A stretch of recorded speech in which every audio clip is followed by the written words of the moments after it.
बच्चों, किसी कंटेनर में जो लिक्विड भरा होता है वो उसकी दीवार पर जो फोर्स बनाता है वो नेट फोर्स कहाँ पे काम कर रहा है, उसका पॉइंट ऑफ एप्लीकेशन क्या है, आज के इस लेक्चर में हम यही समझेंगे। देखिए, यहाँ पर एक कंटेनर मैंने दिखाया है। इस कंटेनर में एक लिक्विड भरा हुआ है और इस लिक्विड की जो डेंसिटी है वो डेंसिटी कितनी है, रो। कंटेनर का जो साइज है वो आपको दिखाया जा रहा है। लेंथ a है, विड्थ b है और इसकी जो हाइट वो कितनी है, h। कंटेनर में लिक्विड भरा है, वो दीवार पे नेट फोर्स लगा रहा है। हाँ भाई, फोर्स लगाएगा लगाएगा। क्यों लगाएगा? क्योंकि प्रेशर हर एक पॉइंट पर मिल रहा है और प्रेशर अगर है तो प्रेशर जाहिर सी बात है फोर्स तो बनाएगा बनाएगा।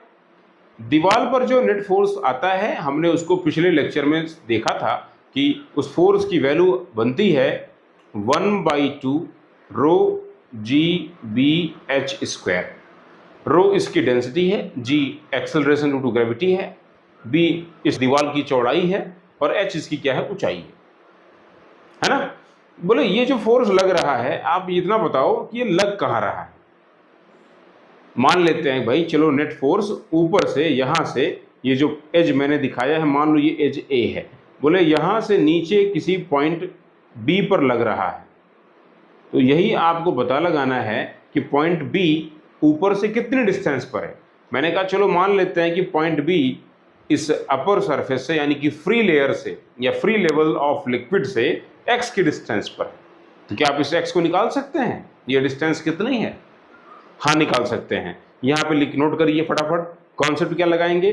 कॉन्सेप्ट ये लगाएंगे, कॉन्सेप्ट लगेगा total moment of force, total moment of force of liquid at the wall must be equal to moment of the resulting force, moment of resultant force or resulting force। इस line में जरा समझाइए। मैंने कहा मुझे ये इतना बताओ, इस कंटेनर में लिक्विड भरा है, हाँ भरा है, तो ये लिक्विड दीवार पे फोर्स लगाएगा, हाँ लगाएगा। हमने देखा था कि जैसे जैसे आप इस कंटेनर में नीचे आते हैं तो फोर्स की वैल्यू बढ़ती चली जाती है, फोर्स की वैल्यू लगातार बढ़ती चली जाती है, लगातार फोर्स की वैल्यू बढ़ती चली जाती है। सबसे ज्यादा फोर्स कहाँ मिलता है? तो सबसे ज्यादा फोर्स इसके बॉटम पे मिलता है कि नहीं। और इन सब का जब हम लेते हैं एक तरीके से कैलकुलेट करते हैं एवरेज, तो वो कुछ half rho g b h square आता है। तो बोले ये जो अलग अलग फोर्स हैं इन सब का मोमेंट निकालो और फिर जो भी आंसर आएगा वही मोमेंट सेम मिलेगा किसके लिए? रिजल्टिंग फोर्स के लिए। ठीक है, चलो एक काम कर लेते हैं। मैंने कहा यहां मुझे बताओ कि रिजल्टिंग फोर्स आपको पहले से मालूम है, आप निकाल चुके हैं, मालूम है। लास्ट लेक्चर में आपने देखा था कि जो नेट मोमेंट बन के आता है, जो नेट मोमेंट बन के आता है किसी लिक्विड का, उसके अपर एज के अबाउट जो टार्क बन के आता है वो टार्क कितना होता है? बोले नेट जो टार्क आता है उसकी वैल्यू मिलती है 1/3 रो जी बी एच क्यूब। और ये ही टार्क होना चाहिए किसकी वजह से? नेट फोर्स की वजह से। तो नेट फोर्स कितना है? नेट फोर्स लिख लीजिए, इनटू कर दीजिए पॉइंट ऑफ एप्लीकेशन, बस खत्म। इनटू पॉइंट ऑफ एप्लीकेशन बराबर हो जाएगा नेट टार्क। इसमें लाइए, रखिए वैल्यू को। बोले पॉइंट ऑफ एप्लीकेशन कैसे निकालें?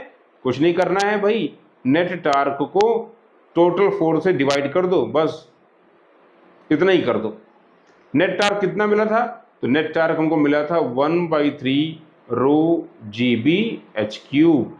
इसको अगर मैं डिवाइड कर दूं नेट फोर्स से, जो कि है 1/2 क्या, रो जी बी एच स्क्वायर, क्या मिलेगा? बोले ये रो जी बी एच स्क्वायर तो कैंसिल हो जाएगा, ऊपर मिलेगा एच और ये 2 चला जाएगा ऊपर की तरफ, तो अपना आंसर हो जाएगा 2h/3। इसका मतलब नेट फोर्स का जो पॉइंट ऑफ एप्लीकेशन है वो है क्या? तो ये है भाई 2h/3। नोट कर लीजिए।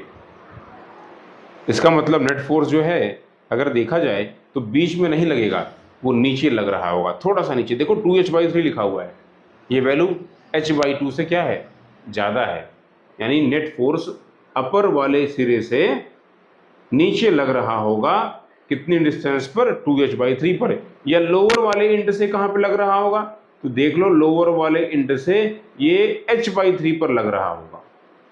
ऊपर से 2h/3, तो नीचे से कितना बनेगा, ये लोअर वाले इंड से, लोअर वाले इंड से बनेगा ये h/3 पर। तो याद रहेगा सभी को, this is the point of application, इसी को बोलते हैं पॉइंट ऑफ एप्लीकेशन।